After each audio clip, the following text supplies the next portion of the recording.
Have you ever heard of Shiphrah and Puah? Me neither. These are not cooking spices. These are women, human beings in Exodus chapter 1, verse 15.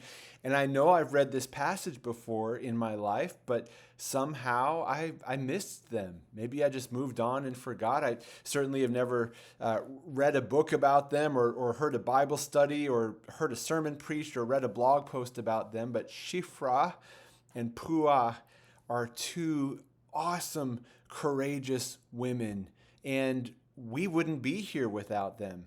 They were lifesavers. They were midwives. They helped the Hebrew women give birth.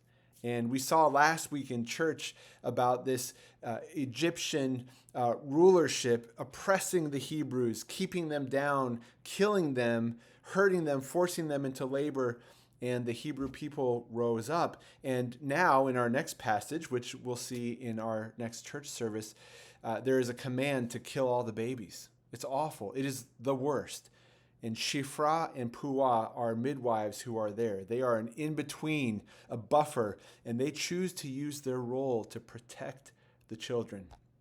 There's a lot for us to learn there about courage, about protecting and advocating for children, about trusting in God over other people when the two are at odds. So I hope that you'll come and listen to this passage, and I'll preach on it tomorrow in church. I'm super excited. It's Exodus 1:15 through 22, and I think God has a lot for us in this passage.